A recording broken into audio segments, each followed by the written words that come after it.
Okay, what's going on, people?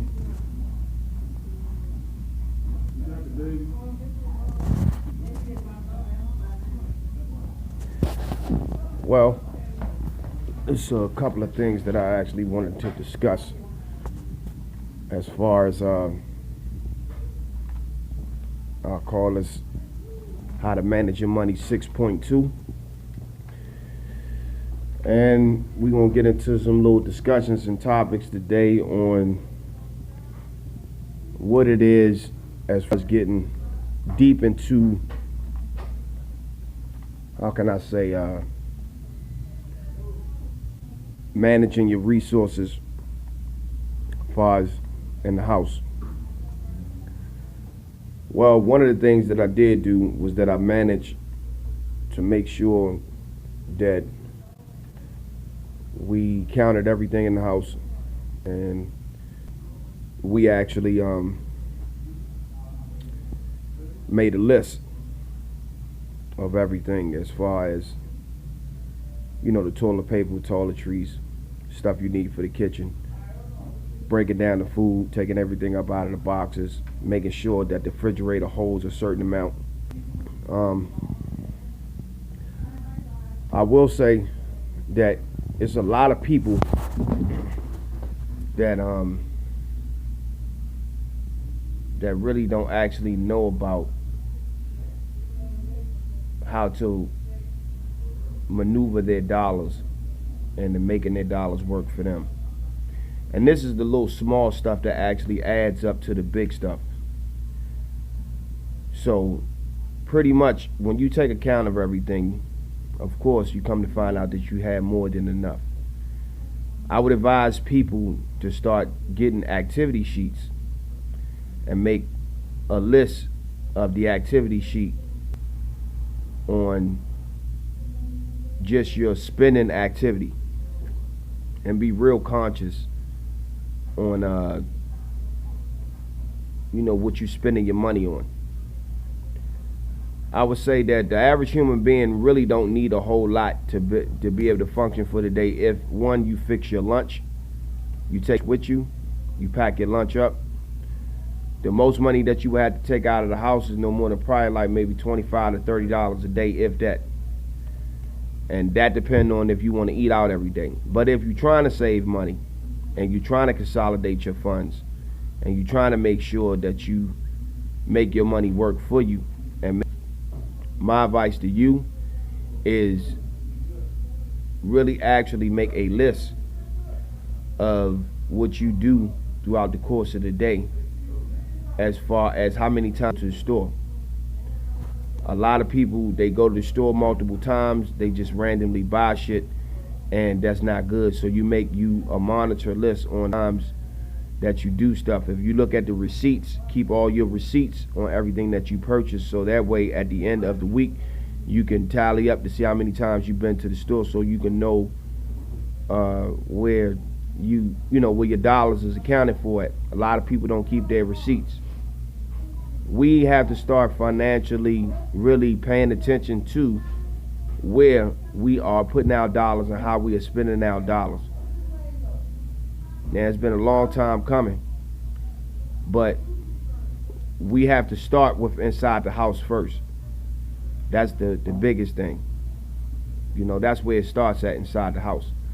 The more you are organized inside your house financially, the more, you know what I'm saying, as far as bank-wise, you'll be organized within using banks. And let's get on banks for a second. If you're going to deal with the banks, you have to know, you know, the stipulations and the rules of dealing with banks and why banks are what they are. You understand what I'm saying?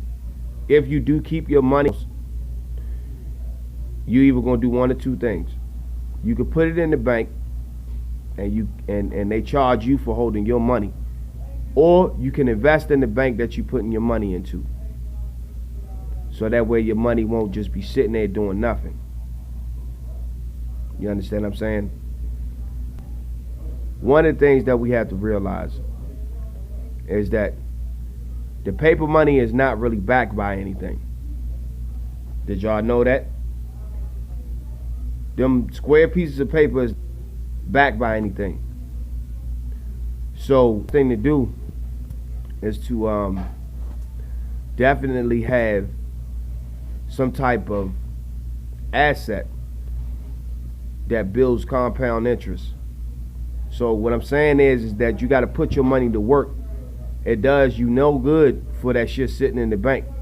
If you're not putting it into a company, if you're not putting it into it, which is a money marketing account, if you are not, and I repeat, are just sitting on that shit and it ain't doing nothing, it serves you no fucking purpose. It's not gonna be worth the same. So anybody out there, find that you actually like, that you can put your dollars into. I don't give a fuck what it is. It could be Coca-Cola, it could be McDonald's, it could be whatever the fuck that you choose to invest in. A gun company, whatever company. You know, motherfuckers who make weed medicine, I don't care what it is. Put your money to, make sure that you put your dollars to work. Because 9 times out of 10, by that shit just sitting idle in the bank, they are going to charge you with all kinds of fees and shit like that, and the money is going to be taxed.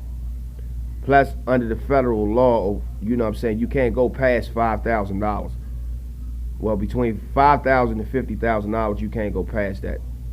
But you can find other shelters for your money. You know, like stocks, bonds, insurance policies, and shit like that.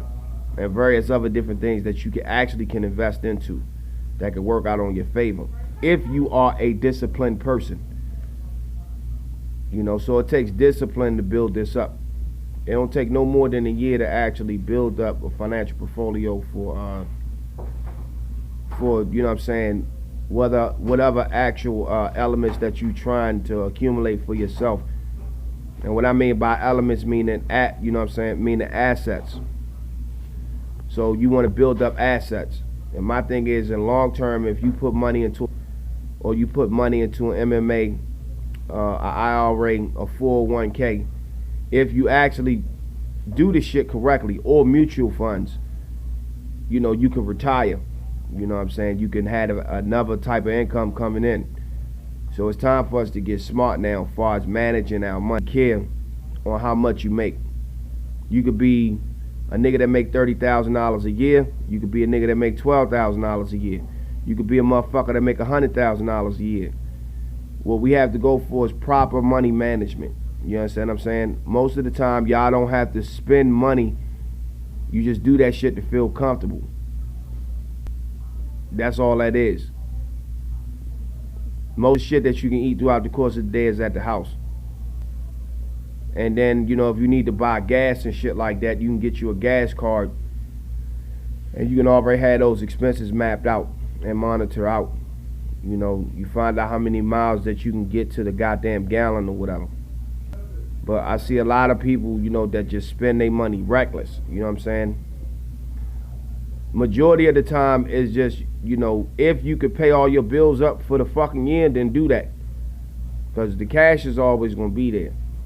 If you pay your rent up for 2 and 3 months at a time, pay your phone bill up for 2 to 3 months at a time, pay your electric bill up for 2 to 3 months at a time, pay your rent up 2 to 3 months at a time, make sure that you indefinite get like 2 to 3 months worth of fucking groceries and shit like that.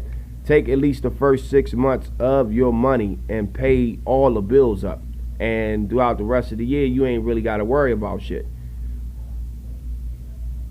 You know, this is what I'm talking about, you know, actually making sure that your money work for you. And then you can invest the rest of it, which will make you more, and then do the same process over again. You know, so we start with, you know, far as dealing with the banks. Understand, find out what type of interest that the banks will pay you for keeping your money in their banks. And if you or if you're going to save your money in those banks, right? At least if you put it into a savings account that accrue interest, the money is working and it's doing something. It's not just sitting there. All right?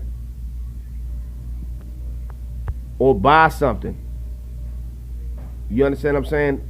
Buy something that you can put something into, a piece of property, a condo, something, you know, some other type of revenue and shit.